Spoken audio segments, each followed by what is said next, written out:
आपण नवी मुंबईतले अपडेट्स जाणून घेऊया। आकांक्षा देशमुख आपल्या सोबत आहे सध्या। आकांक्षा, नवी मुंबईमध्ये सुद्धा अनेक भागांमध्ये पावसाचा जोर आज सकाळपासूनच पाहायला मिळालेला होता। एपीएमसीचा परिसर असेल किंवा बेलापूर सारखा परिसर असेल, ज्या ठिकाणी पाणी खूप मोठ्या प्रमाणावर साचलेलं होतं, जनजीवन सुद्धा काही प्रमाणात नवी मुंबईकरांचं या पावसामुळे विस्कळीत झाल्याचं पाहायला मिळालं। दुपारनंतर मात्र पावसाचा जोर ओसरल्याचं देखील समजलेलं होतं। सद्यस्थिती नेमकी काय आणि काय एकंदरीतच पावसाची सध्याची परिस्थिती आहे? सकाळपासून मुसळधार पाऊस हा नवी मुंबईमध्ये पडलेला आहे। अक्षरशः झोडपून काढलेला आहे नवी मुंबईला। सध्या तरी पावसाने थोडीशी विश्रांती घेतली असेल तरी सुद्धा पुन्हा रेड अलर्ट हा देण्यात आलेला आहे। त्यामुळे नवी मुंबईकरांनी काळजी घेण्याची गरज सध्या वर्तवण्यात येत आहे।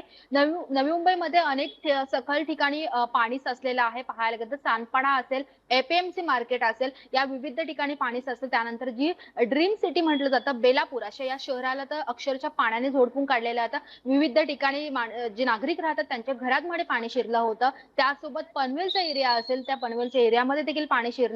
कळंबोलीमध्ये देखील घरांमध्ये पाणी शिरलं। रस्ते हे जलमय झालेले होते आणि कुठेतरी अचानक जो पाऊस सुरू झाला त्याचा फटका कुठेतरी नवी मुंबईकर आणि पनवेल परिसरातील नागरिकांना पाहायला मिळालं। त्याचसोबत नवी मुंबई पालिकेकडून देखील कोणत्याही प्रकारची जी नालेसफाई असते ते करण्यात आली नव्हती आणि त्यामुळेच कुठेतरी याचा फटका हा पहिल्याच पावसामध्ये नवी मुंबईकर नागरिकांना बसलेला आहे। कुठेतरी जे बेलापूर येथील टाटा नगर आहे त्या नगरमध्ये देखील झोपडपट्टी एरियामध्ये पाणी शिरलं आणि कुठेतरी त्या नागरिकांना देखील आपलं घर हे सोडावं लागलेलं आहे तात्पुरते देखील। अशा परिस्थितीमध्ये आता महापालिकेने देखील आवाहन करण्यात आलेलं आहे की पुढील काही तास हे पावसाचे असणार आहेत। रात्रभर पाऊस पडण्याची शक्यता वर्तवण्यात आली आहे। त्यामुळे गरज असेल तरच घराबाहेर पडावं आणि स्वतःची काळजी घ्यावी असं सांगितलेलं आहे। आणि फक्त नागरिकांनाच नाही तर जे रेल्वे वाहतूक आहे त्यावर देखील याचा फटका झालेला आहे। पाहायला गेलं तर पनवेलहून ठाणे ठिकाणी जाणारी असेल किंवा मुंबईकडे जाणारी जी सीएसएमटी जे रेल्वे आहेत त्या कुठेतरी याचा खोळंबा झाला होता आणि 15 ते 20 मिनिटं कुठेतरी उशिरा होते।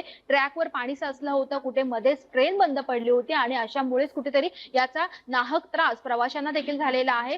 सध्या तरी पावसाने थोडी विश्रांती घेतली असेल तरी पुढील 11 ते 12 वाजता कुठेतरी मुसळधार पाऊस पडण्याची शक्यता आहे आणि रात्रभर देखील पावसाची शक्यता वर्तवण्यात आलेली आहे। त्यामुळे आता रात्रभर किती पाऊस पडतो आणि उद्या सकाळी कशा पद्धतीची परिस्थिती या ठिकाणी असणार हे पाहूनच घराबाहेर पडण्याचं आवाहन देखील आता सध्या करण्यात येत आहे। लोकशाही मराठी ऐका, पहा, जागरूक रहा।